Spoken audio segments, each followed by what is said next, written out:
والنجم إذا هوى ما ضل صاحبكم وما غوى وما ينطق عن الهوى.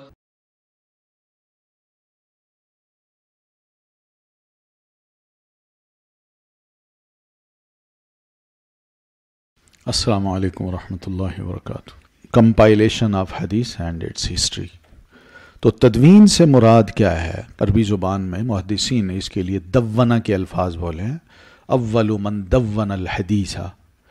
تو تدوین کا جو لفظ ہے اس کو انہوں نے لے کے نا بڑا معنی جو ہے نا اس کا بڑا تحریف کر دیا ہے، بدل دیا ہے، اور جس سے بڑی کنفیوژن مسلمانوں میں اور خاص طور پر ہمارا جو انگریزی پڑھنے والا طبقہ ہے وہ بڑا متاثر ہو کے حدیث سے بدظن ہوا ہے. تو پہلے تو تدوین کا لفظ جو ہے نا دون یدون و تدوین باب تفعیل ہے، تو دونہ کے الفاظ محدثین نے استعمال کیے تو اس سے غلط فہمی ہوئی ہے. پہلے اس کی وضاحت ہم کرتے ہیں. امام زہری کے بارے میں علماء حدیث کہتے ہیں کہ اول من دون العلم ابن شہاب الزہری، کہ سب سے پہلے جس نے علم حدیث کو جمع کیا، تدوین کی، وہ مشہور تابعی امام ابن شہاب الزہری تھے. اب اس عبارت کے لفظ دونہ سے مستشرقین نے یہ غلط فہمی پھیلائی. مستشرق اورینٹلسٹ کو کہتے ہیں. یہ مستشرق مشرق سے ہے یا شرق سے ہے، یعنی مغرب کا بیٹھا ہوا آدمی وہ مشرق کے کلچر کو، اس کی تہذیب کو، اس کے مذہب کو، اس کے دین کو ڈسکس کرے اور اپنی تحقیق سے اس پہ کوئی آرٹیکل یا کتاب لکھے، اس کو کہتے ہیں مستشرق. ٹھیک ہے، تو اس کی وجہ سے انگلش میں ان کا نام رکھا گیا اورینٹلسٹ. اورینٹلسٹ. تو اورینٹل کالج بھی بناتے یہ، پھر اورینٹل سٹڈیز بھی کرواتے. لنڈن کی یونیورسٹی جو ہے اس میں ایک انسٹیٹیوٹ ہے یا اسکول ہے جس کا نام انہوں نے یہ رکھا ہے اورینٹل سٹڈیز. سواز اس کو کہتے ہیں، SOAS، School of African and Oriental Studies. SOAS, Oriental and African Studies. تو یہ یونیورسٹی کا ایک کافی انہوں نے کام کیا وہاں، اور وہیں سے یہ سارے استشراق جو ہے وہاں سے نکلا. تو انہوں نے مستشرقین نے بڑی غلط فہمی پھیلائی کہ احادیث کو ابن شہاب الزہری نے خود تصنیف کیا. مطلب سمجھ نہیں نا، یعنی خود گھڑا. حالانکہ یہ لفظ عربوں کے ہاں قدیم سے، یعنی شروع سے ہی اسی معنی میں جانا بوجھا تھا جو علماء نے دونہ کہہ کر لیا. یوں یہ غلط فہمی پھیلا دی گئی کہ احادیث کو اس طرح تصنیف کیا گیا ہے جس طرح صدیوں بعد میز کو ہلا کر گوسپل رائٹرز نے اپنے اندازے سے انجیل لکھی. وہ کس طرح کہ جو رائٹرز تھے انجیل کے، وہ اپنے اپنی انجیل کو لکھ کے بنا چکے تھے. تو اس وقت سکرول ہوتے تھے، تو اسی کو وہ کھولتے تھے، پڑھتے جاتے تھے، کھولتے تھے، چرچ میں پڑھتے جاتے تھے. اب وہ اتنا سارا میٹیریل ہو گیا کہ وہ پریشان ہو گئے کہ کس کو ہم سچ کہیں کہ کس کو جھوٹ کہیں، کس کو مانیں اور کس کو نہ مانیں. کیونکہ کرسچینٹی میں یہ بات عام ہو گئی کہ اتنا سارا لٹریچر ہم کیسے پڑھیں. تو نتیجہ یہ نکلا کہ کیتھیڈرل نے انہیں کہا کہ جس کے پاس بھی جو لٹریچر ہے بائبل کا جو لکھا ہوا وہ لے آئے. تو وہ لائے تو اتنا ڈھیروں تھا کہ وہ سنبھال ہی نہ سکے اس کو. وہ کہیں اگر ہم اس کو لکھتے ہیں تو یہ تو والیومز میں بنتے ہیں. آخر چرچ کے جو بڑے ذمہ دار لوگ تھے انہوں نے یہ طے کیا کہ ہم اب حل یہ نکالا کہ ایک بڑی میز بناتے ہیں، اس بڑی میز پہ یہ سارا لٹریچر رکھ دیتے ہیں، اسکرول اوپر رکھ دیتے ہیں، اور رکھنے کے بعد پھر جو ذمہ دار لوگ ہیں وہ کیا کریں کہ میز کے چاروں پاؤں کو پکڑ کے نا اس کو زور سے ہلائیں. تو ہلانے سے جو سکرول نیچے گر جائیں گے ہم ان کو ضائع کر دیں گے، اور جو اوپر رہیں گے اس سے ہم انجیل بنا لیں گے. تو انجیل اس طرح لکھی گئی ہے. سمجھ رہی ہیں؟ تو انجیل آج کل جو ہے وہ اسی طرح لکھی گئی ہے. تو یہ گاسپل رائٹرز جو تھے انہوں نے اپنے اندازے سے پھر انجیل لکھ دی کہ یہی صحیح اور حق ہیں، باقی انہوں نے ضائع کر دیا. تو ظاہر ہے لفظ تدوین کا یہ غلط مفہوم ہے. غلط بیانی اور تحریف تو اہل کتاب کا خاصہ ہے. یحرفون الکلمہ من بعد مواضعہ وعن مواضعہ، دو طرح کے اندازے ہیں ان کے. یہ انہی کی کرم فرمائی ہے کہ اپنی میراث پر ہاتھ صاف کرنے کے بعد یہاں اسلامک لٹریچر میں بھی انہوں نے نقب لگانے کی کوشش کی. مگر ان ربک لبالمرصاد، تیرا رب بھی گھات میں ہے. علماء حدیث نے لفظ تصنیف اور لفظ تدوین کا لغوی و معنی اور مفہوم یہ پیش کیا ہے. وہ کہتے ہیں تصنیف جو ہے، جیسے مثلا قرآن مجید کے بارے میں کوئی ہم سے سوال کرے کہ قرآن مجید کا مصنف کون ہے، بتائیے اس کا کیا جواب ہے؟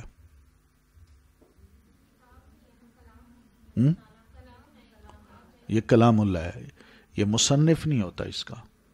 پہلے تو بات ہی غلط ہے. ٹھیک ہے نا؟ یہ ہر کتاب کی طرح ہم مسلمانوں سے یہ سوال کرتے ہیں کہ اس کا آتھر کون ہے، تو یہ سوال ہی غلط ہے. ٹھیک ہے؟ یہ اللہ کا کلام ہے. تو اس لیے یہی یہاں پر بھی کچھ ہوا ہے. تو تصنیف عربی زبان میں ایک کو دوسرے سے جدا کرنے کو کہتے ہیں.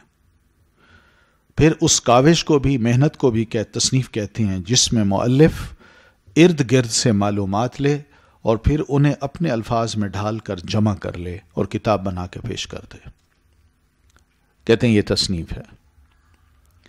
انگریزی میں اس کا معنی to compose, to forge a lie, یعنی جھوٹ گھڑنا بھی ہے اور کمپوز کرنا بھی ہے تصنیف کا. ٹھیک ہے؟ اب یہ کیا کرتے ہیں، تصنیف کا معنی دیکھیں انگریزی زبان میں آپ کو جب دونوں مفہوم ملیں گے تو وہ غلط مفہوم اس میں ڈال دیتے ہیں، جس کا مطلب یہ ہے کہ زہری نے سب سے پہلے جھوٹ گھڑا اور احادیث لکھ دی. اول من دون العلم ابن شہاب الزہری، یہ معنی وہ کرتے ہیں. جبکہ یہاں مطلب کیا ہے کہ تصنیف کا مطلب یہی ہوتا ہے کہ ارد گرد سے معلومات لے کے اس کو جمع کر کے ترتیب دے کے ایک بندہ کو کتاب یا آرٹیکل بنا کے پیش کر دے تو کہتے ہیں یہ اس کی تصنیف ہے. پھر تدوین جو ہے نا، اس کا مطلب ہے ترتیب دینا. دیوان بھی اسی سے ہے، جس کا معنی ہے کتب، اشعار اور قصائد کا مرتب مجموعہ یا جمع شدہ. ٹھیک ہے نا؟ عرب کہتے ہیں دونہ،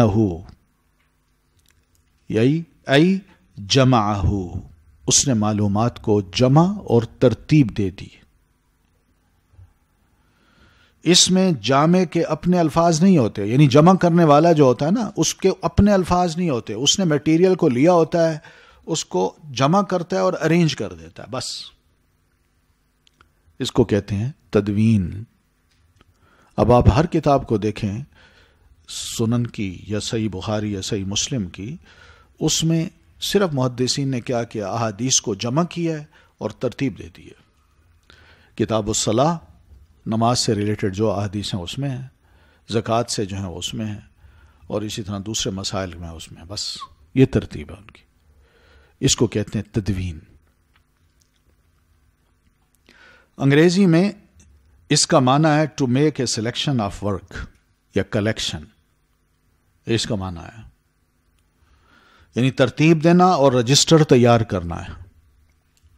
تابعین نے صحابہ کرام کے لکھے مسودات حدیثیہ کو حاصل کیا، یعنی جو ان کے لکھا ہوا میٹیریل تھا تو اس کو حاصل کیا اگلی نسل تابعین نے، اور دیگر صحابہ سے سنی احادیث کا ان میں اضافہ کر کے ترتیب دے دی. مثلا میرے والد صحابی تھے، میں نے ان سے جو ان کا ریٹن میٹیریل تھا وہ لے لیا. پھر اسی طرح جو دوسرے صحابہ ہیں میں نے ان سے احادیث بھی سن لی. وہ سن کے میں نے کیا کیا کہ اسی میٹیریل میں کیا کیا، ان کو مرتب کر دیا کہ یہ زکوٰۃ کی حدیث ہے تو اس کو زکوٰۃ میں ڈال دوں، یہ نماز کی ہے تو اس کو نماز میں، یہ حج کی ہے تو اس کو حج میں. تو اس طرح وہ ذرا تھوڑا سا اضافہ ہو گیا، دوسروں کا علم بھی اس میں آ گیا۔ تو یہی کام تبع تابعین نے تابعین کے لکھے صحف اور مسودات کو اپنی مسموع احادیث کے ساتھ مرتب کر دیا۔ ٹھیک ہے، اگلی نسل میں بھی یہی کیا کہ انہوں نے جتنے جتنے تابعین تھے ان سے احادیث سنی اور اپنے بزرگ سے جو کتاب لی تھی ان کو سنی احادیث کو اس میں ارینج کر کے ترتیب دے کے لکھ دیا، اپنی طرف سے کوئی اضافہ نہیں کیا۔ تو اس کو کہتے ہیں تدوین۔ تو مراحل یہ دیکھیں نا، یہاں غلط فہمی اگر غلط فہمی انہوں نے پیدا کی، لفظ کی پہچان اگر ہو جائے ہمیں تو ہم ان کو سمجھ سکتے ہیں کہ وہ اب کیا بنیاد بنا کے کتنی غلط فہمی آگے پیدا کر رہے ہیں اور کتنی غلط عمارت انہوں نے کھڑی کر دی ہے۔ بڑے ذہین لوگ ہیں یہ، بہت ذہین، یہ تھوڑی سی بنیاد پکڑتے ہیں، تھوڑا سا جس طرف کسی کا ذہن ہی نہیں جاتا، اور اسی بنیاد پہ یہ عمارت کھڑی کرتے ہیں اور کرتے جاتے ہیں۔ بندے کے ذہن میں شکوک شبہات وہ پیدا ہوتے رہتے ہیں اور آخر ایک وقت آتا ہے وہ خدا حافظ کہہ دیتے ہیں ان چیزوں کو میں نہیں مانتا۔ تو یہ یعنی اتنے ہوشیار اور سمجھدار لوگ ہیں، جبکہ خزانہ ہمارا ہے، الفاظ عربی زبان کے ہیں اور ہم ان کو نہیں جانتے کہ اس کا اصل مفہوم کیا ہے۔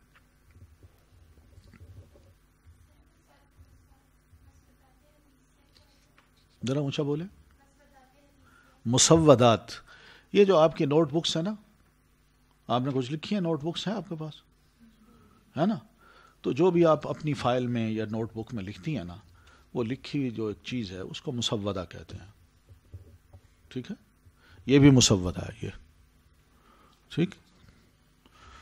تسوید سے، تسوید کہتے ہیں سواد سے، سودا، کالا، یعنی انسان قلم سے یا سیاہی سے جب کچھ لکھتا ہے اور کو الفاظ کو یا عبارت کو لکھ دیتا ہے کاغذوں پہ، تو اس کو کہتے ہیں یہ مسودہ ہے۔ ٹھیک ہے، ورنہ خالی کاغذ ہوں گے نا تو ان کو کوئی نہیں کہے گا یہ مسودہ ہے، وہ کہے گا کاغذ ہے۔ لیکن اگر کوئی لکھا ہوا ہو تو کہتے ہیں یہ میرا مسودہ ہے۔ ٹھیک ہے۔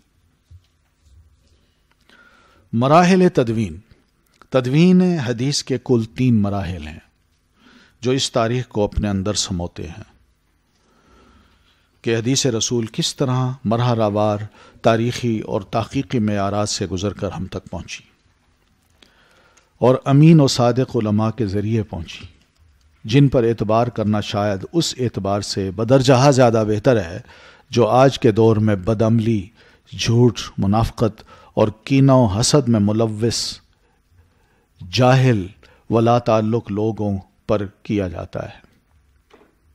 یعنی اعتماد بندہ ان لوگوں پر کر لیتا ہے لیکن ان پر نہیں کرتا۔ اس لیے تدوین حدیث کا یہ عظیم سفر اپنی بھرپور تاریخ رکھتا ہے جس سے ہر طالب علم کا آگاہ ہونا ضروری ہے۔ پہلا مرحلہ ہے یہ نبی کریم صلی اللہ علیہ وسلم اور صحابہ کرام و تابعین کا دور ہے۔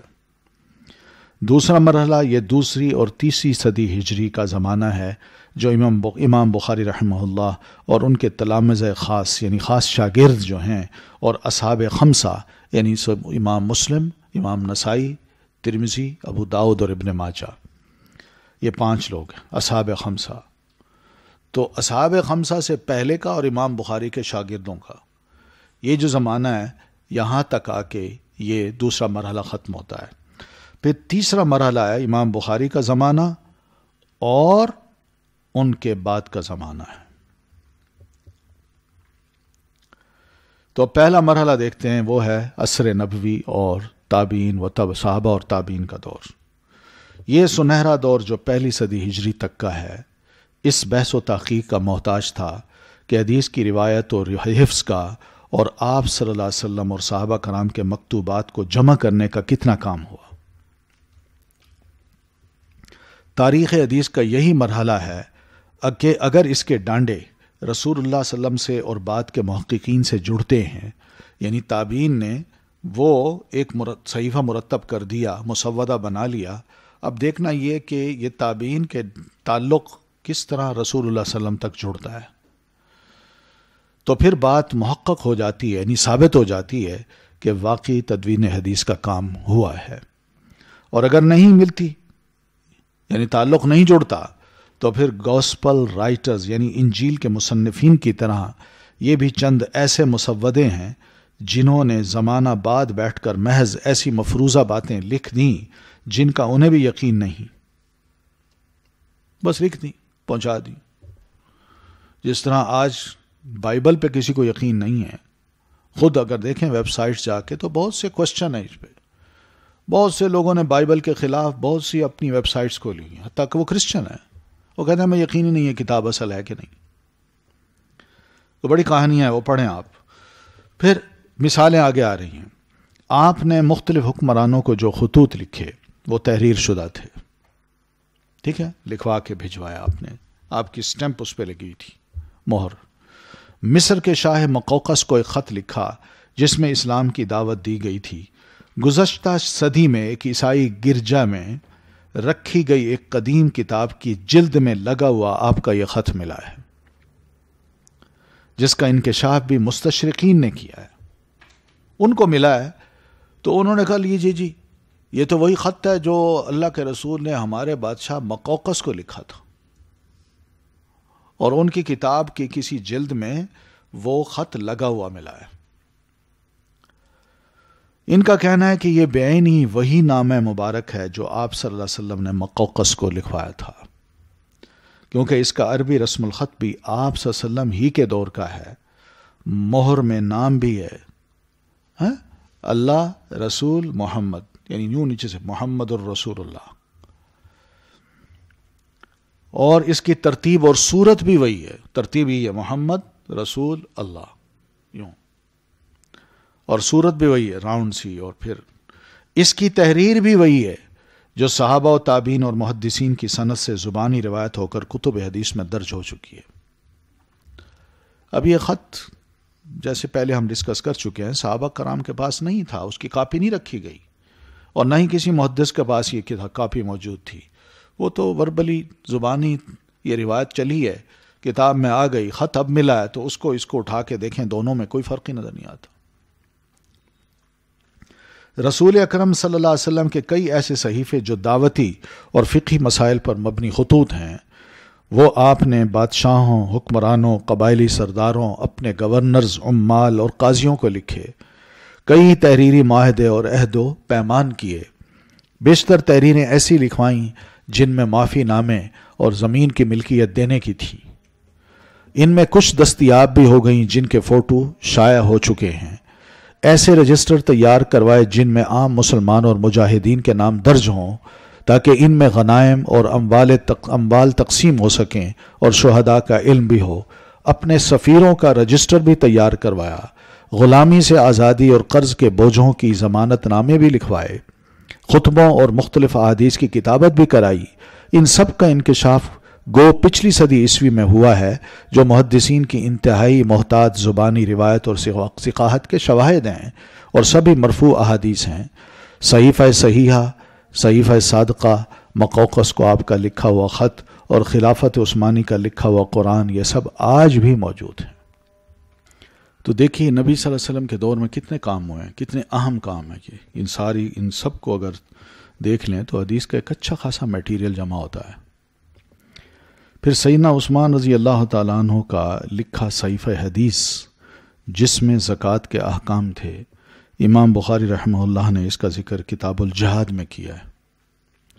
سیدنا علی رضی اللہ تعالیٰ عنہ کا صحیفہ تو معروف ہی تھا جس میں زکوٰۃ، صدقات، دیت، حرمت مدینہ، خطبہ حجۃ الوداع اور اسلامی دستور کے اہم نکات تھے. محمد ابن الحنفیہ جو سیدنا علی رضی اللہ تعالیٰ عنہ کے بیٹے ہیں، ان کے پاس یہ صحیفہ تھا. پھر امام جعفر کے پاس آیا اور انہوں نے حارث کو لکھ کر دیا. ڈاکٹر مصطفیٰ اعظم ان کا میں نام لے چکا ہوں. ان کا ایک کام ہے اسٹڈیز ان ارلی حدیث لٹریچر. کتاب ملتی ہے مارکیٹ میں یا نیٹ پہ بھی موجود ہے. تو ڈاکٹر مصطفیٰ اعظمی کا کام یعنی اسٹڈیز ان ارلی حدیث لٹریچر بھی بہت اہم اور بنیادی نوعیت کا ہے. مشہور مستشرق A.J. آربری کی زیر نگرانی یا ان کا PhD کا مقالہ ہے جس میں تقریباً 50 صحابہ کرام اور 150 سے زائد تابعین کرام کے ہاتھ کے لکھے ہوئے حدیثی مواد کے ثبوت انہوں نے فراہم کیے ہیں. یوں اس نسل کے مجموعہ ہائے حدیث مرتب ہو گئے، یعنی تابعین کی جو نسل ہے نا، انہوں نے اپنے حدیث کے مجموعے مرتب کر دیے، جن میں صحیفہ حمام بن منبہ، صحیفہ معمر ابن راشد جسے ان کے شاگرد امام عبد الرزاق صنعانی نے اپنی مصنف میں جمع کیا. ان کی کتاب مصنف عبد الرزاق، یہ چھپی ہوئی کتاب ہے، کئی والیوم میں ہے، اور وہ مسند احمد میں بھی آ گیا ہے یہ صحیفہ. اس کے علاوہ بے شمار تابعین کے لا تعداد مجموعوں کی دنیا کی مختلف لائبریری میں موجودگی ایک حقیقت ہے، جن میں کچھ شائع ہو چکے ہیں. ڈاکٹر حمید اللہ رحمہ اللہ کا صحیفہ حمام بن منبہ کی تحقیق پر ایک قیمتی نوٹ، اور الوثائق السیاسیہ میں آپ صلی اللہ علیہ وسلم کے خطوط، معاہدات اور خلفائے اربعہ کے معاہدات وغیرہ کا تذکرہ اہل ایمان کے یقین کے لیے کافی ہے. انہوں نے سب یہ جمع کیے ہیں. وہ لکھتے ہیں صحیفہ حمام کے 9 دستیاب مخطوطوں سے خود اس کا بھی یقین ہو جاتا ہے کہ امام احمد بن حنبل نے اپنی پوری علمی دیانت سے صحیفہ حمام کے متعلق اپنی معلومات محفوظ کی ہیں. انہیں کیا خبر تھی کہ ان کی وفات کے 1150 سال بعد ان کی لکھی حدیث کی توثیق اس طرح ہوگی کہ یہ مخطوطہ بعد میں ملے گا اور پھر لوگ اس کو پڑھیں گے اور پھر کہیں گے کہ یہ تو وہی احادیث ہیں جو امام احمد بن حنبل نے اپنی مسند میں لکھ ڈالے ہیں، جبکہ امام احمد کے پاس یہ صحیفہ تھا نہیں. اگر انہوں نے صحیفہ حمام کی حد تک جال سازی نہیں کی تو اپنی مسند کے باقی اجزاء میں بھی عمدن کوئی ایسی بددیانتی نہیں کی ہوگی. پھر لوگوں کو یہ یقین بھی آ جاتا ہے کہ باقی اجزاء بھی پھر ان کے درست ہیں. یہ کتاب چھپی ہوئی ہے یہیں پر پاکستان میں، یہ بیکن باکس یا بکس نام کا ایک پبلشر ہے جس نے یہ کتاب شائع کی ہے. اسی طرح امام اوزاعی، سفیان الثوری، ابن وردان، ان کے صحف حدیثیہ بھی قابل ذکر ہیں. سب سے زیادہ مشہور مجموعہ امام مالک کی موطا ہے، جو 2 صدی ہجری کے اوائل میں ہی جمع کر لیا گیا تھا. یعنی امام مالک رحمۃ اللہ علیہ نے جب یہ کتاب لکھی ہے صحیفہ حمام بن منبہ، تو ان کی زندگی میں سن 120 ہجری میں، انہی کی زندگی میں یہ کتاب اندلس پہنچ گئی تھی. اور امام مالک رحمۃ اللہ علیہ نے اس سے پہلے یہ کتاب لکھی ہے، 120 ہجری سے پہلے. الحمدللہ ہمارے دور کی چند ممتاز شخصیات نے اس موضوع پر علمی و تحقیقی کام پیش کر کے ایسے توہمات کو یقین میں بدل دیا ہے. ان میں ایک رہنما کوشش ڈاکٹر محمد زبیر صدیقی کی ہے، جنہوں نے حدیث لٹریچر نامی کتاب لکھی. یہ کتاب بھی ضرور پڑھیں، یہ کتاب موجود ہے. یہ نام لکھیں محمد زبیر صدیقی، آپ کو یہ کتاب ان کی آ جائے گی نیٹ پہ، تو اس کو کاپی کر کے PDF اس کو محفوظ کریں. اور مستشرقین کے سوالات اور اعتراضات کا بہت محققانہ جواب دیا. ان کے بعد ڈاکٹر حمید اللہ رحمہ اللہ نے مجموعۃ الوثائق السیاسیہ لکھ کر اور صحیفہ حمام ابن منبہ کو ایڈٹ کر کے علم کی دنیا میں تہلکہ مچا دیا، اور خطوط نبوی و دیگر تحریری معاہدات اور رسائل کو شائع کر کے روایت و حفاظت حدیث کے ایسے ٹھوس دلائل فراہم کیے کہ شر اپنا منہ دیکھتا رہ گیا، جو حدیث کے مخالف تھے. ان معاصر علماء کی ان کاوشوں کا نتیجہ یہ نکلا کہ استشراق اپنی تمام تر محرف یعنی ڈسٹارٹڈ تحقیق اور تنقید کے اپنا منہ دیکھتا رہ گیا، کیونکہ ان کے نام نہاد سوالات اور تحقیقات ان علماء کے انکشافات کے بعد اپنی قدر کھو بیٹھے، اور حدیث رسول ایک بار پھر توانا ہو گئی اور اس کی خدمات میں اضافہ ہو گیا. الحمدللہ اس دور میں جو اضافہ ہوا ہے، خدمات کی ہیں علماء نے، وہ پچھلے 1500 سال میں نہیں ہو سکی. حقیقت ہے. خاص طور پر شیخ البانی رحمۃ اللہ علیہ کی جو کوشش ہے کہ انہوں نے 2 انسائکلوپیڈیاز لکھے ہیں، ایک سلسلۃ الاحادیث الصحیحہ کے نام سے اور دوسرا سلسلۃ الاحادیث الضعیفہ والموضوعہ کے نام سے، اور ایک ایک حدیث کو انہوں نے ایڈٹ کیا ہے، تخریج کی ہے اس کی، ایک ایک راوی کے بارے میں، پھر ٹیکسٹ کے بارے میں، پھر اس سے ملتی جلتی دوسری احادیث کو بھی وہاں لا کے بتا دیا کہ یہ حدیث قابل قبول ہے یا نہیں ہے، اور کس بنیاد پہ قابل قبول ہے اور کس بنیاد پہ نہیں ہے. اور یہ عام بندہ جو جب حدیث کی کتاب پڑھتا تھا نا، وہ بڑا کنفیوز ہوتا تھا کہ مجھے سمجھ نہیں آتی میں کہ اس کو کیا کہوں، یہ صحیح ہے کہ ضعیف ہے، یہ انسائکلوپیڈیا پڑھنے کے بعد بندے کو تسلی ہو جاتی ہے کہ بس اب جو وہ انسائکلوپیڈیا جس میں صحیح احادیث لکھی ہیں انہی کو اگر سورس بنا کے انسان پیش کر دے اور کہے کہ یہ حدیث ہے سلسلہ احادیث صحیحہ میں حدیث نمبر یہ ہے، تو لوگوں کو اب بولنے کی گنجائش نہیں ہوگی، کیونکہ جو بولے گا وہ یا تو ایکسپرٹ ہوگا، اور ایکسپرٹ بولے گا تو وہ کہے گا بالکل ٹھیک کہا انہوں نے، جو کم ہوگا وہ خود اپنی غلطی پہ بعد میں نادم ہوگا کہ میری پہنچ وہ نہیں ہے جو شیخ البانی رحمۃ اللہ علیہ کی تھی۔ تو اس طرح بہرحال یہ اضافہ مسلسل ہوتا گیا۔ دیکھیں آئندہ بھی کیا ہوتا ہے، اب تو ویب سائٹس پہ کچھ ایسے بھی مجموعے آ گئے ہیں، اب نیٹ پہ اگر آپ جائیں کسی راوی کا نام لکھیں تو اس راوی کی سارے حالات زندگی بھی آ جاتے ہیں، اور کن کی کتابوں میں کن کتابیں اس کا تذکرہ ہے وہ بھی آ جاتے ہیں، علماء کے کمنٹس بھی اس پہ آ جاتے ہیں، پھر اس کے بعد یہ بھی کہ یہ اتھینٹک ہے ویک ہے وہ بھی آ جاتا ہے، پھر یہ بھی آ جاتا ہے کہ اس نے کون کون سی حدیث روایت کی ہے، سب کچھ مل جاتا ہے وہاں۔ اب بہت سی کتابوں کو کھنگالنے کی ضرورت نہیں پڑتی، انہی کتابوں کی سارے ریفرنسز کے ساتھ وہ عبارت سکرین پہ آ جاتی ہے اور اس سے بندہ فائدہ اٹھا سکتا۔ ذرا اس میں بھی کوئی تھوڑا سا ایکسپرٹ بننے کی کوشش کریں کہ حدیث کو ہم نے الشاملہ میں کس طرح تلاش کرنا ہے، ٹھیک ہے نا، یہ بھی بڑا علم ہو جائے گا آپ کو، انشاءاللہ بڑی تسلی ہوگی، اور کتابیں جو اٹھاتے ہوئے تلاش کرتے ہوئے وقت لگتا ہے وہ تھوڑا سا وقت آپ اس پہ لگا لیں تو انشاءاللہ آپ کو بہت کچھ علم پڑھنے کو مل جائے گا۔ اس کو بھی دیکھیں۔ تابعین آپ سب جانتی ہیں کس کو کہتے ہیں، ہر وہ شخص جو صحابی رسول کو حالت ایمان میں ملا ہو، خواہ عرفی صحبت ہی کیوں نہ ہو، عرفی کا ایک پہچان کی کہ میں پہچان گئے یہ صحابی رسول ہیں، پھر اسی حالت میں ایمان کے حالت میں ہی وہ فوت ہوا ہو، اسے تابعی کہتے ہیں۔ تو یہ لفظ جو ہے نا، ائمہ حدیث نے لفظ قرآن مجید اتبعوہم سے لیا ہے، والسابقون الاولون من المہاجرین والانصار الذین اتبعوہم، تو یہ اتبعو کا مطلب وہاں سے جنہوں نے اتباع کی، تو تابعی یعنی صحابہ کی اتباع کرنے والا، تو اس جنریشن کا نام یہ رکھ دیا گیا۔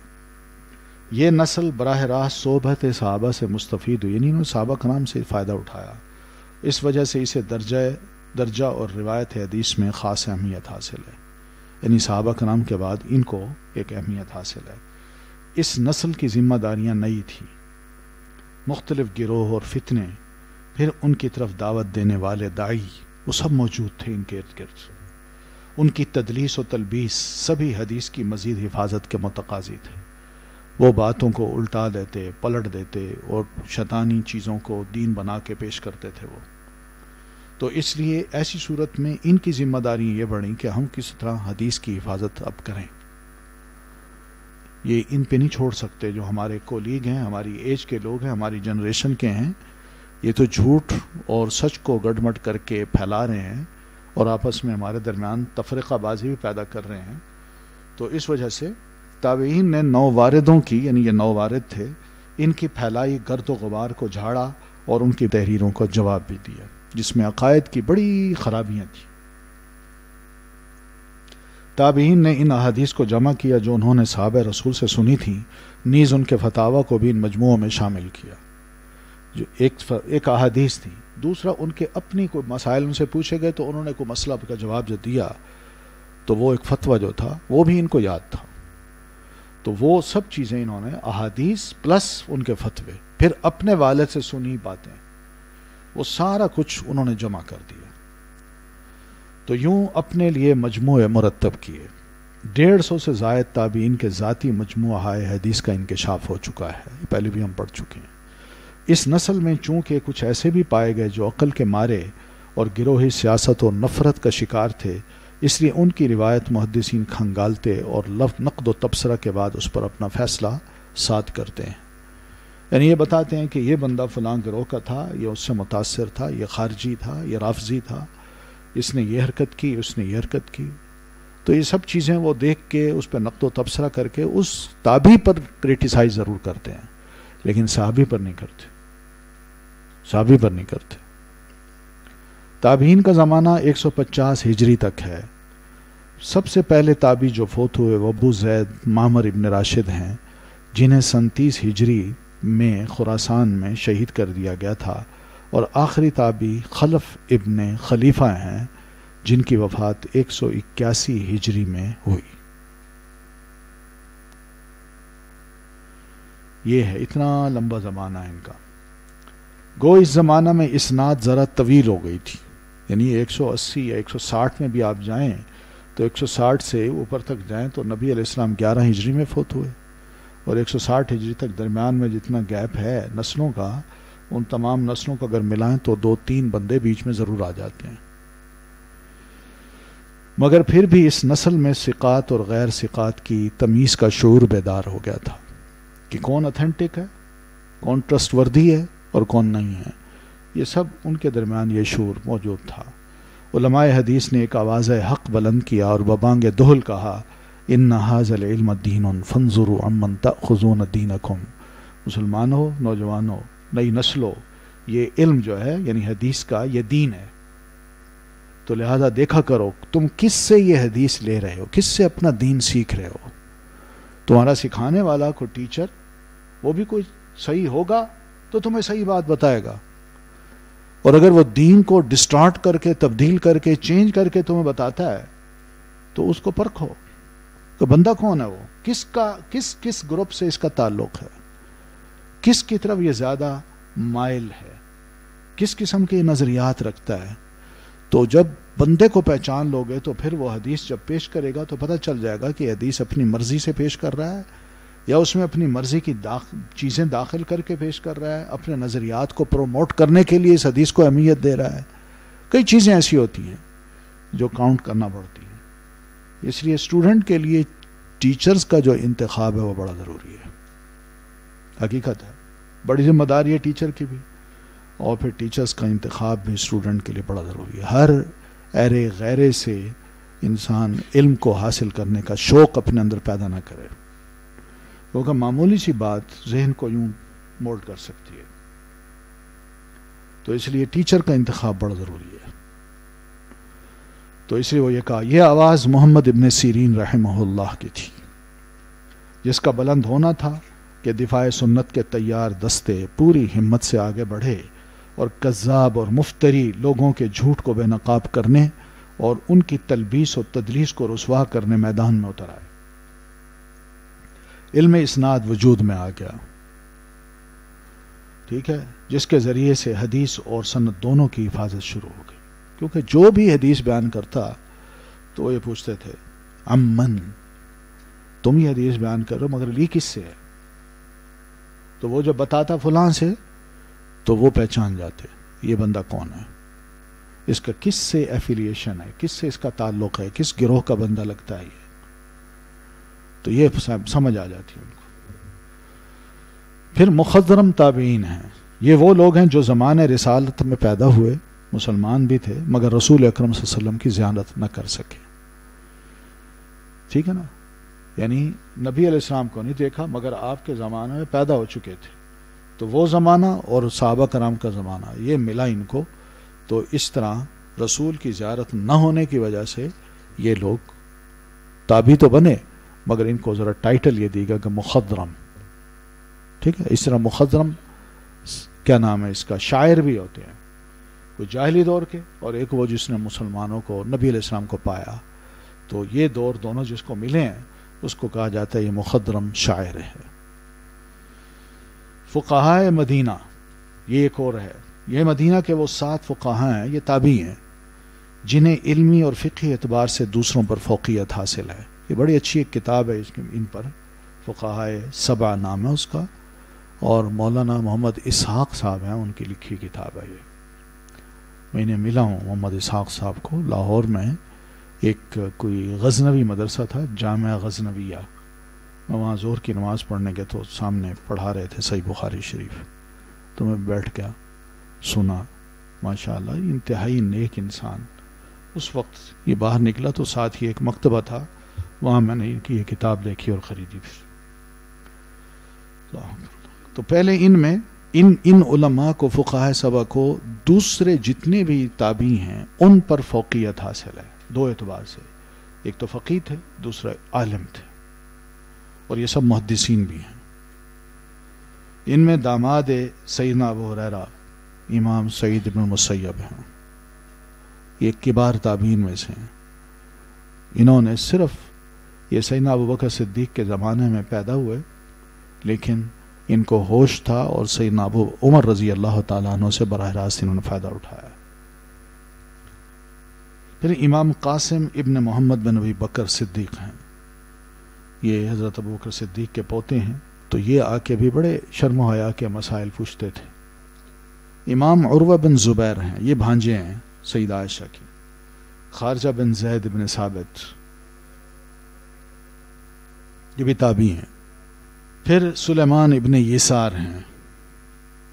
عبید اللہ ابن عبداللہ ابن عتبہ بن مسعود حذلی ہیں. ابو سلمہ بن عبد الرحمن بن عوف، سالم بن عبداللہ ابن عمر، یا بعض کے نزدیک ابو بکر ابن عبد الرحمن ابن حارث ابن ہشام المخزومی.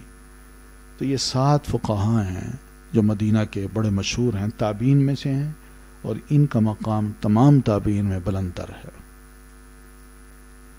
تو کسی شاعر نے ان 7 فقہاء کو ایک شعر میں یوں پڑھویا ہے کہ اذا قیل من فی العلم 7 ابحر روایتهم عن العلم لیست بخارجہ فقل ہم عبید اللہ عروۃ قاسم سعید ابو بکر سلیمان خارجہ. ٹھیک ہے، 7 نام بھی آ گئے. اور اس کا مطلب یہ ہے کہ جب کہا جاتا ہے کہ من فی العلم، حدیث میں یا علم فقہ میں کون ہے جو 7 ابحر، جو 7 سمندر ہیں، یعنی 7 سمندروں کی طرح وہ لوگ ہیں، وہ کون ہے؟ تو روایتہم عن العلم، کوئی علم حدیث کی، جو اسم علم حدیث کے سلسلے میں جن کی روایت ہے، لیست بخارجہ، وہ سوال ہی پیدا نہیں ہوتا کہ نہیں ہو سکتی، وہ روایت ضرور کریں گے. تو وہ کون ہے 7 نام؟ تو قل، تو تم کہو وہ ایک عبید اللہ ہیں، عروہ، قاسم، سعید، ابو بکر، سلیمان اور خارجہ. پھر سقاحت تابعی. ایک سوال ہے کہ صحابی پر تو چلو کرٹیسائز نہیں ہو سکتا، اس کو تو ہم مان لیتے ہیں، کیا تابعی کو بھی مانیں؟ تو محدثین کرام نے قبول روایت کے لیے تابعی کا ثقہ ہونا ضروری قرار دیا ہے، کہ وہ ثقہ ہو. ثقہ کا مطلب ٹرسٹ وردی ہو، اتھینٹک ہو. دوسرے علماء بھی اس پر ٹرسٹ کریں کہ جو بات کرتا ہے ٹھیک کرتا ہے، اور خود بھی جو بات کرے پکی ٹھکی بات کرے، صحیح بات کرے. جیسے امام اعمش کو طبقہ تابعین میں امام مسلم نے لکھا ہے، کیونکہ انہوں نے سیدنا انس ابن مالک رضی اللہ عنہ کو حرم پاک میں مقام ابراہیم کے پیچھے نماز پڑھتے دیکھا تھا، اور اتنا لکھا ہے. یہ معرفت ہے، یہ عرفی ہے، ٹھیک ہے نا، عرفی لقاء ہے. تو بس اتنا دیکھا. امام اعمش آئے تو انہوں نے دیکھا کہ حضرت انس ابن مالک رضی اللہ تعالیٰ عنہ صحابی رسول جو ہیں وہ مقام ابراہیم کے ساتھ کھڑے نماز پڑھ رہے ہیں. دور سے انہوں نے دیکھا، لیکن ملے نہیں. رش ہوگا یا کوئی وجہ ہوگی، وہ نماز میں ہوں گے، تو گو ان کا سماع ثابت نہیں. یعنی انہوں نے امام سیدنا انس بن مالک سے سنا نہیں ہے، مگر لقاء، ملاقات ثابت ہے. لقاء کا مطلب یعنی ملاقات. اور حفظ و ثقاحت امام مسلم کے نزدیک مسلم ہے. وہ کہتے ہیں امام اعمش انتہائی حافظ تھے، بہترین حافظہ تھا ان کا، اور ثقہ انسان تھے. تو اس طرح کی اگر کیفیت ہو تو وہ تابعی قابل قبول ہے. ورنہ تابعی میں تو بہت سے اور بھی تابعی ہیں. ابن سبا بھی تابعی تھا، عبداللہ ابن سبا، جس نے بہت بڑا فتنہ کھڑا کیا. تو اسی طرح محمود ابن غیلان تھا، وہ بھی بڑا تابعی تھا، مگر بہت بڑا فتنہ اس نے برپا کیا. اور بھی بہت سے لوگ تھے.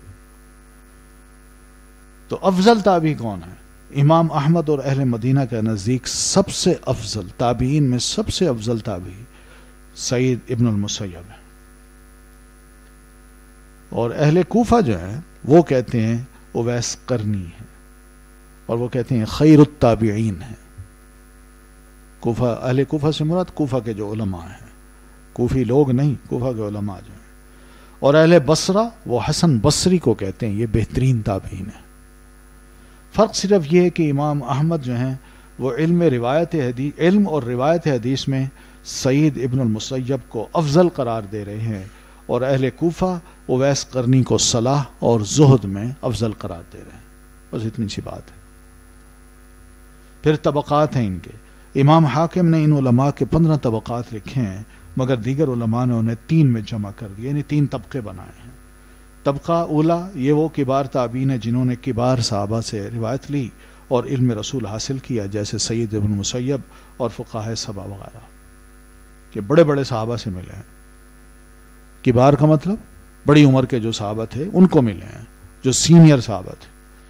پھر طبقہ ثانیہ تابعین کا یہ درمیانہ طبقہ ہے، جیسے حسن بصری اور ابن سیرین وغیرہ، جنہوں نے بعض صحابہ سے روایت کی اور کچھ دوسرے صحابہ نے انہیں احادیث لکھ کر بھیجی۔ اور طبقہ ثالثہ جو ہے یہ طبقہ تابعین صغار تابعین کا ہے، یعنی چھوٹے تھے اور انہوں نے چھوٹی عمر میں چند صحابہ کرام کو جو بزرگ ہو چکے تھے ان کو دیکھا تھا، جنہوں نے کم عمری میں ان صحابہ کرام سے احادیث روایت کی جو وفات رسول کے وقت کم عمر تھے۔ یعنی صحابی اللہ کے رسول کی وفات کم تھے، لیکن جب خود پیدا ہوئے تو اس وقت یہ ملے تو خود چھوٹے تھے، وہ بزرگ تھے۔ پھر اسی طرح خواتین تابعیات بھی ہیں، ان میں سیدہ حفصہ بنت سیرین ہیں، عمرہ بنت عبد الرحمن ہیں، ام الدرداء ہیں جن کا نام حجیمہ تھا۔ تو یہ سب روایت حدیث کرتی ہیں۔ تو فائدہ کیا ہے کہ ہم تابعین کو اس طرح کیوں پہچانیں؟ اس کا فائدہ یہ ہے کہ ہم مرسل روایت کو متصل روایت سے الگ الگ کر سکتے ہیں۔ یہ پہچان کا یہ فائدہ ہے۔ یعنی ایک صغیر تابعی جب کسی صحابی کا نام لے گا کہ میں نے اس سے روایت کی ہے، تو ہم اندازہ کر لیں گے کہ یہ روایت مرسل ہے۔ ایک صغیر تابعی مثال کے طور پر اگر وہ حضرت عمر کا نام لے تو ہم کہیں گے یہ تابعی ہے، یہ صحابی ہے، تو تابعی صحابی سے روایت کرتا ہے، یہی ہم سمجھتے ہیں نا، عام طور پر تو یہی سمجھتے ہیں نا، مگر نہیں، وہاں یہ پتہ چلے گا کہ یہ صغیر تابعی تھے، وہ کبیر تابعی تھے، یہ ان کو نہیں ملے تھے، تو لہٰذا یہ درمیان میں کوئی ڈراپ ہے، راوی کا نام گرا ہوا ہے، جس کی وجہ سے یہ مرسل ہو گئی ہے۔ ٹھیک ہے، اور اس نسل کے فقہائے تابعین کے منہج فقہ اور فتاوی و اجتہاد کو بھی بخوبی سمجھ سکتے ہیں۔ ان تینوں طبقے کے علماء کو اگر دیکھیں اور ان کے فتاوی کو دیکھیں اور ان کا فقہی منہج دیکھیں تو پتہ چلتا ہے کہ ان کے دور میں مسائل کچھ اور تھے، درمیانے طبقے کے مسائل کچھ اور ہے، اور پھر چھوٹے طبقے کے مسائل کچھ اور تھے۔ تو ایشوز نئے نئے کھڑے ہوئے اور ہر ایک نے اپنے اپنے دور میں ان ایشوز کا جو حل پیش کیا اجتہاد کے ذریعے سے، روایت کے ذریعے سے، وہ منہج پتہ چلتا ہے۔ تو یہ طریقہ کار بھی بڑا واضح ہوتا ہے ان تابعین کے طبقات کو سمجھنے کے بعد۔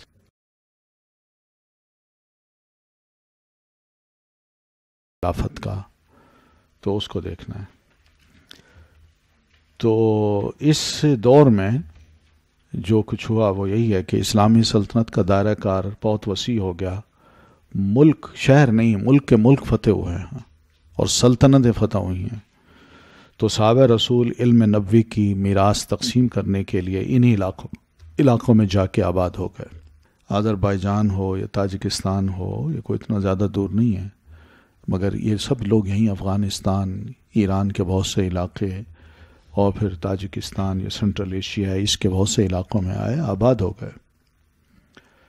مغرب اور مشرق کا فرق، یہ مشرقی اور ہوتا ہے، مغربی اور ہوتا ہے۔ آج کل تو یہ کہتے ہیں نا ہماری سویلائزیشن جو ہے نا اس کے ساتھ لوگوں کی جنگ ہے۔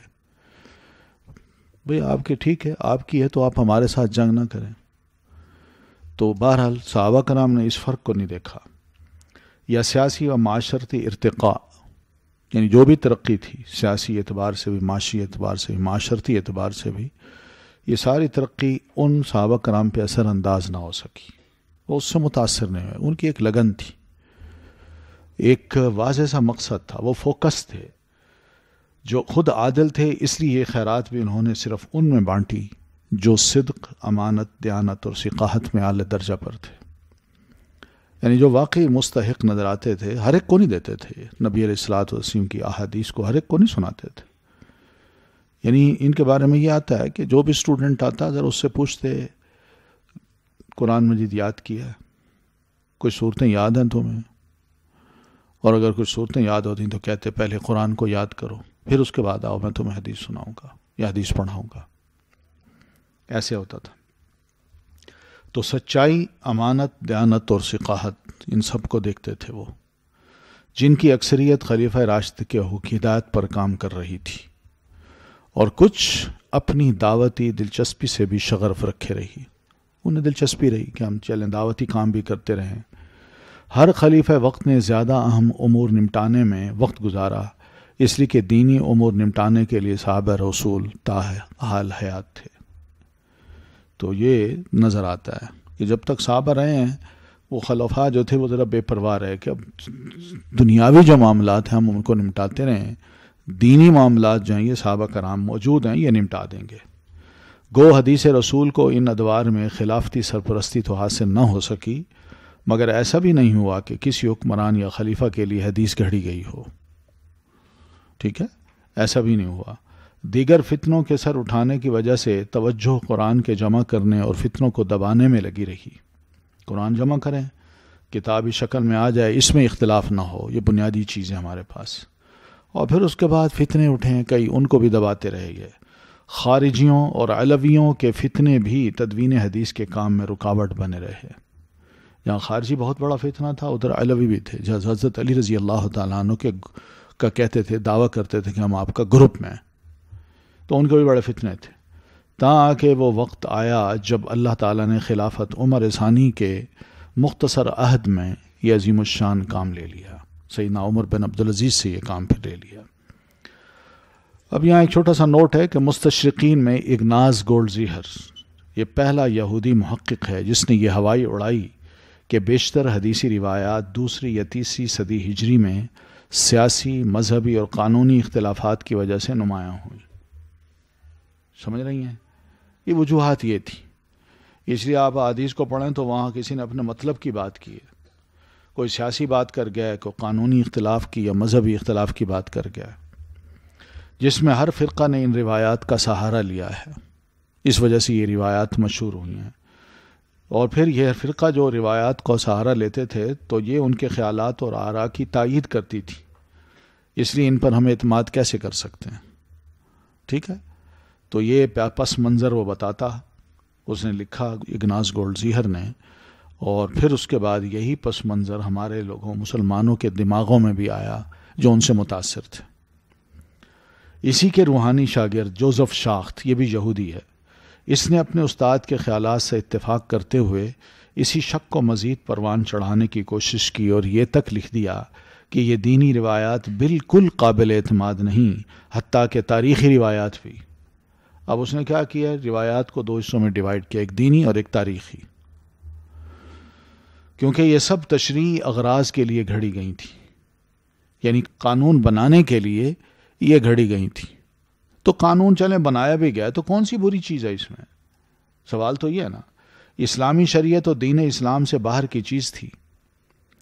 نیز قرآن بھی پہلی 2 صدیوں میں شریعت کا کوئی مصدر نہیں تھا. یہ اس کا کہنا ہے کہ شریعت اسلامی کا جو مسلمان نام لیتے ہیں نا، یہ اصل میں دین اسلام سے باہر کی چیز تھی.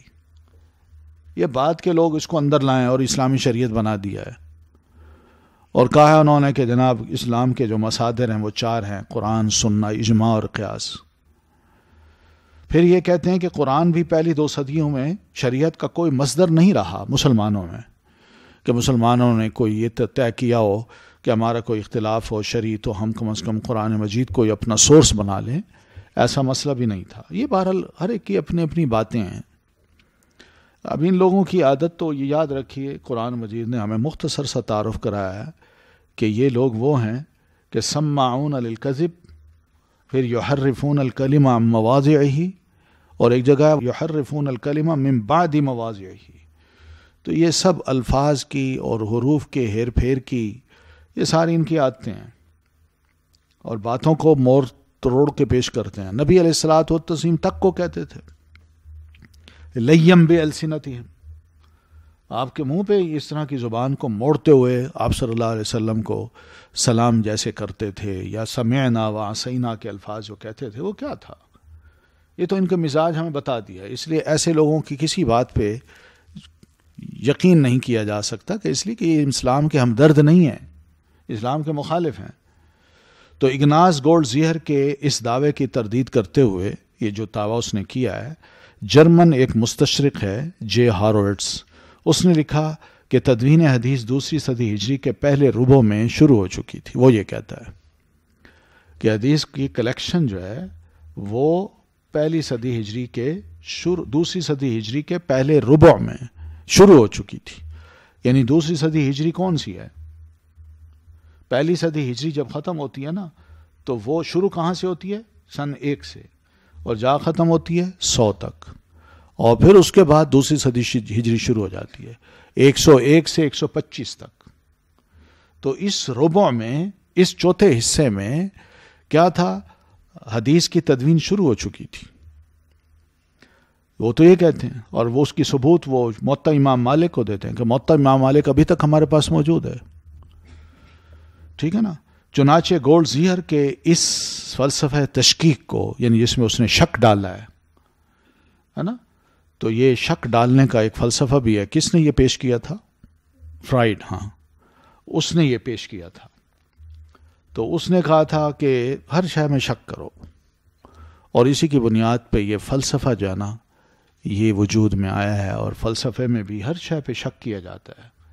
اور پھر اسی کو آپ یوں آگے پڑھیں، جس کو لاجک، انٹلیکچول یا ریشنل، اس طرح کی ٹرمز جو ہے نا وہ ساری اسی کے ساتھ لگتی ہیں، ٹھیک ہے۔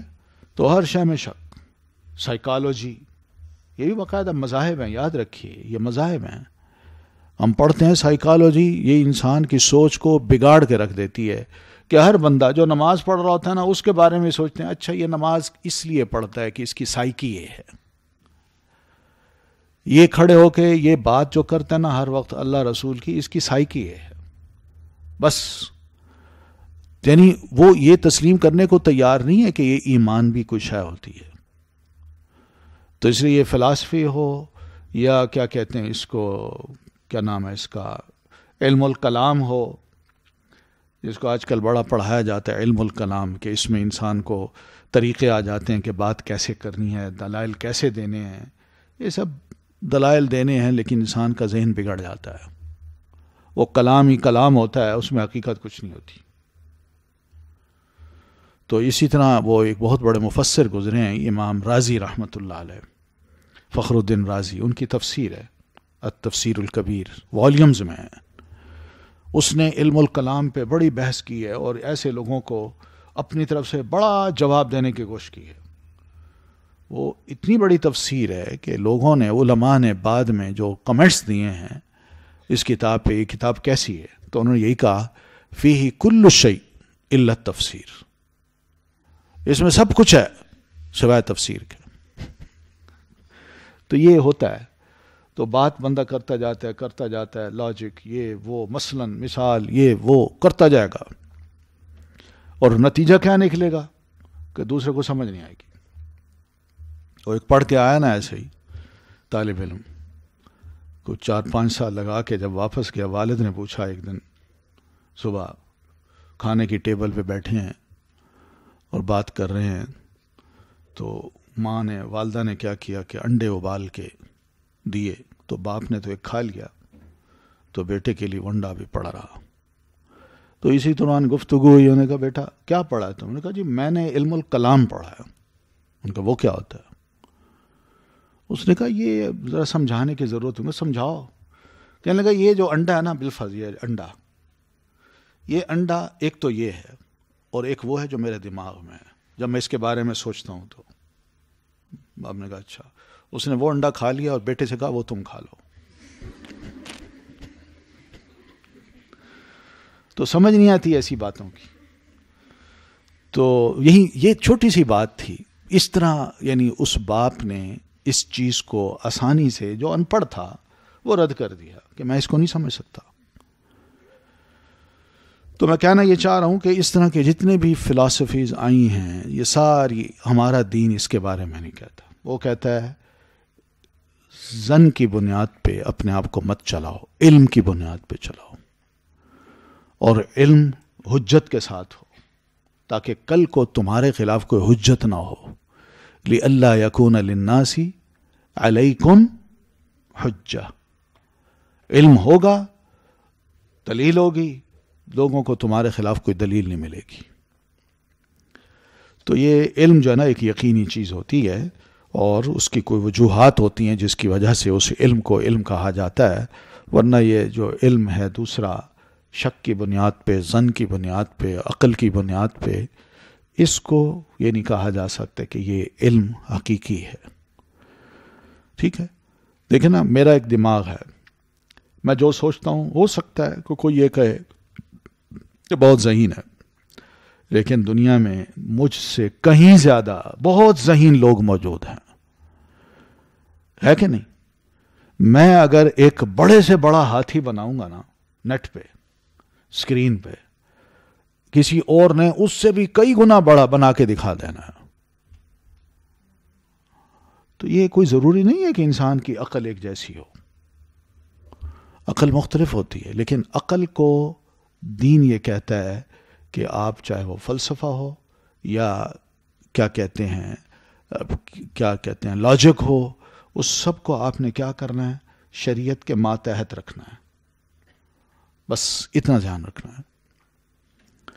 ٹھیک ہے نا؟ کیونکہ عقل تو یہ کہتی ہے کہ مٹی جو لگتی ہے پاؤں پہ وہ تو نیچے لگتی ہے، تو مسا نیچے کرنا چاہیے نہ کہ اوپر. لیکن اوپر کیوں کرتے ہیں؟ اس لیے کہ اللہ کے رسول نے فرمایا. ٹھیک ہے نا؟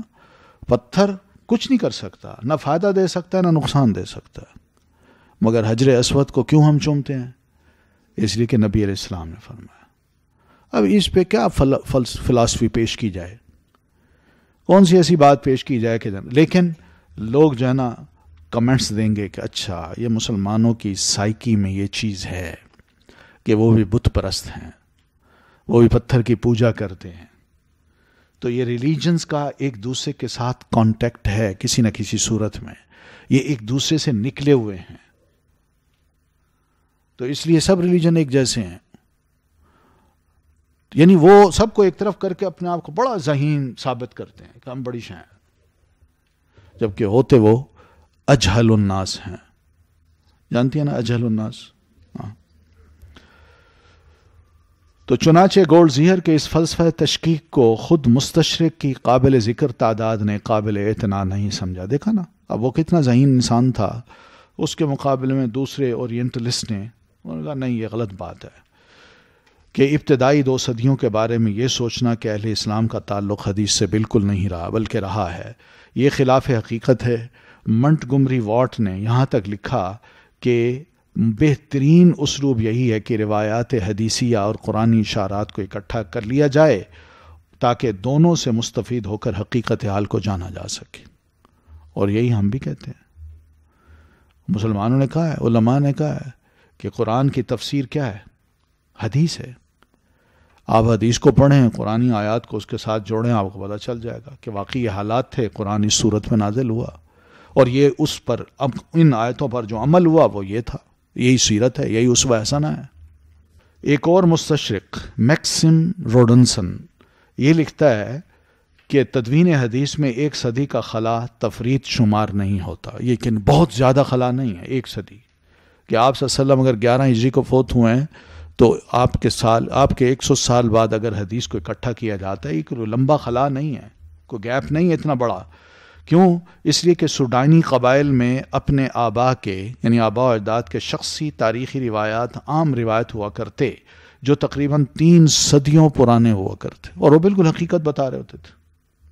اور عربوں کے ہاں بھی یہی چیز تھی، ان کے ہاں لکھت پڑھت تو ہوتی نہیں تھی، لیکن دماغ کا استعمال زیادہ تھا. وہ نسب نامے بھی جانتے تھے، تاکہ گھوڑوں تک کے اور اونٹوں کے نسب نامے جانتے تھے، خاندانوں کے نسب نامے جانتے تھے، اور ان میں سیدنا ابو بکر صدیق رضی اللہ تعالیٰ عنہ کا نام بڑا مشہور ہے.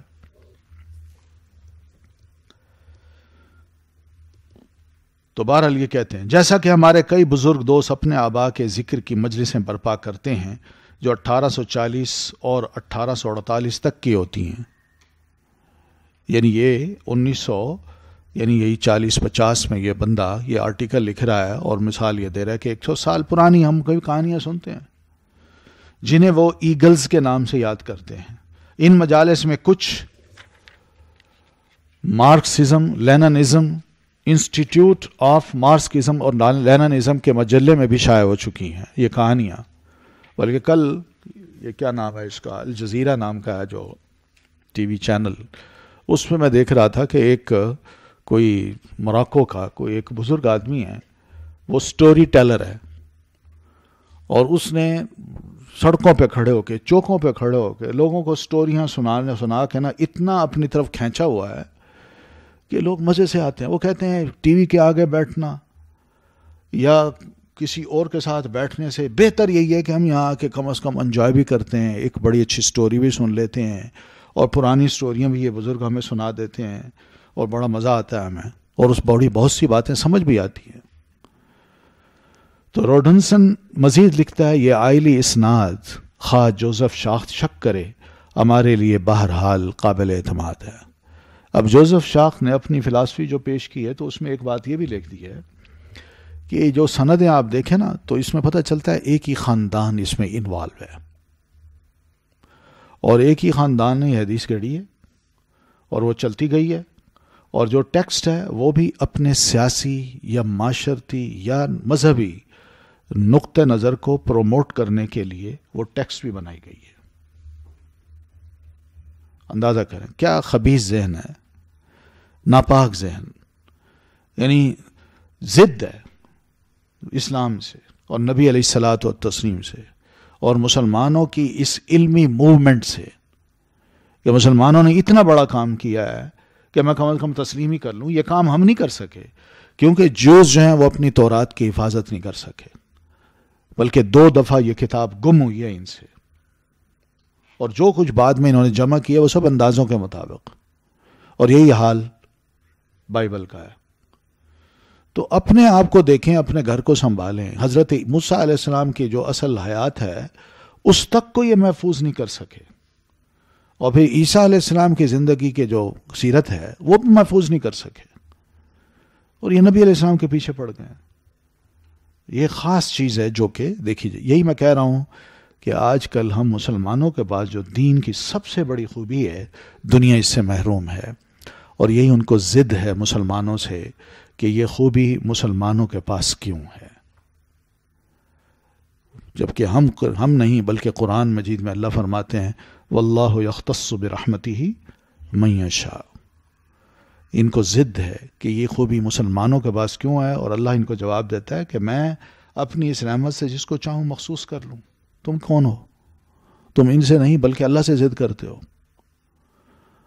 اب دیکھیں اب یہ نیا نعرہ شروع ہوا ہے کہ وہ یہ کہہ رہے ہیں کہ یہ دیکھیے ہماری سیولائزیشن کے مقابلے میں اب یہ ازم آ رہا ہے کہ فرانس میں انہوں نے اتنے بندوں کو مار دیا، یہ کر دیا، وہ کر دیا. عجیب و غریب قسم کے کام شروع ہو گئے ہیں. اصل جو خوف ہے وہ یہی ہے کہ پورے یورپ میں مسلمانوں کا جو پھیلاؤ ہے اور آئے دن ان کی عورتیں مرد مسلمان ہو رہے ہیں، ان کو اپنا فیوچر جاتا نظر آ رہا ہے، اور وہ اب چاہتے ہیں کہ ہم مسلمانوں کے ساتھ کچھ سلوک ایسا کریں کہ مسلمان خوف زدہ بھی ہوں اور ان کی تعداد بھی زیادہ نہ بڑھے، اور اگر کوئی رتھ لیس قسم کا ایکشن لینا پڑے تو وہ بھی ہم لے لیں. یہ بیان سنا ہے نا آپ نے؟ تو اس کے لیے انہوں نے یہی کچھ کیا کہ 4 سرحدیں بند کر دی ہیں اپنے ملک کی، اور ٹیلی فون، انٹرنیٹ، یہ کنیکشن بھی بند کر دی ہیں. اب جو چاہیں وہاں کریں، دنیا نے کیا پوچھنا ہے؟ نہ وہاں کوئی جا سکتا ہے. جو کچھ مسلمانوں کے ساتھ وہ کریں کسی کو خبر کانوں کان نہیں ہوگی. اللہ محفوظ رکھے ایسے مسلمانوں کو جو وہاں موجود ہیں. لیکن ان کے پلاننگ کچھ ایسی ہے کیونکہ ماضی میں ایسا ہوا ہے. چارڈ پہ انہوں نے حکومت کی ہے، کیا نام ہے اس کا، فرانس نے. جو ہی حکومت کی انہوں نے 400 بڑے بڑے علماء جو تھے چارڈ کے، ان کو بالکل ایسے صف میں کھڑا کر کے کھڑے کھڑے ان کے یوں سر اتارے ہیں. اس طرح انہوں نے کیا ہے. اور پھر اس کے بعد جب یہ الجزائر میں آئے ہیں تو انہوں نے جاتے وقت بھی اور نکلتے وقت بھی، آپ ریکارڈ پڑھیں تو 1 کروڑ مسلمانوں کو قتل کیا انہوں نے. 1 کروڑ مسلمانوں کو. یہ سارے بڑے ظالم قسم کے لوگ ہیں. مسلمانوں کے ساتھ بڑی ضد ہے، ان کو نفرت ہے. تو یہ نفرت یہاں بھی دیکھی جا رہی ہے. اس لیے ایسے لوگوں نے جو کچھ بھی ہمارے درمیان شکوک پیدا کرنے کی کوشش کی ہے، ہم ذرا اپنا جو علم یقین ہے اس کو بڑھائیں، یقینی علم. انشاءاللہ اس سے ہمیں اعتماد بھی ہوگا، اور یہ جو غلط پروپیگنڈے ہوتے ہیں کہ حدیث سے لوگوں کو متنفر کر دیں، انشاءاللہ اس سے خیر بھی آئے گی. پھر بہرحال خلیفہ عمر رضی اللہ تعالیٰ عنہ رحمۃ اللہ علیہ جو ہیں، ان کی تدوینی کوشش کو ذرا آپ دیکھ لیجئے گا. یہ آپ نے صحیح بخاری میں یہ پڑھ لیا ہے سارا کچھ، اس لیے میں اس کو چھوڑ دیتا ہوں. کتاب العلم پڑھی ہے نا آپ نے؟ ہاں، یہ اس میں موجود ہے. تو ان کے کچھ معاونین ائمہ تھے، جن میں امام زہری ہیں، امام ابو بکر ابن محمد ابن عمرو بن حزم ہیں 198 پیج پہ، امام القاسم بن محمد بن ابی بکر. یہ 7 جو علماء ہم نے نام پڑھے تھے نا، فقہا، یہ فقہاء 7، ان میں کچھ اس میں موجود ہیں. تو یہ بھی ان کی ذرا خوبیاں ہیں، کیونکہ لوگ کیا کہتے ہیں کہ امام زہری کا جو کام ہے بڑا غلط ہے. یہ بادشاہوں کے دربار میں آنے جانے والے عالم تھے اور ان کے لیے حدیثیں گھڑتے تھے. یہ اورینٹلسٹ نے ان باتوں کو عام کیا، اور جس سے ہمارے بہت سے لوگ متاثر ہوئے. اور ان متاثرین میں جو لاہور کا ایک بہت بڑا ایک گروپ ہے جو اپنے آپ کو دانشور کہتا ہے، وہ امام زہری کے پیچھے کافی پڑتا ہے. تو اس سے بھی ان کو بھی ذرا پڑھیے گا کہ امام زہری کی خوبیاں ان کے وقت کے جو علماء ہیں وہ کیا بیان کرتے ہیں، کتنے بہادر اور حق گو عالم تھے، نڈر تھے، نڈر. ٹھیک ہے، انشاءاللہ بعد. السلام علیکم ورحمۃ اللہ. ما ضل صاحبكم وما غوى وما ينطق عن الهوى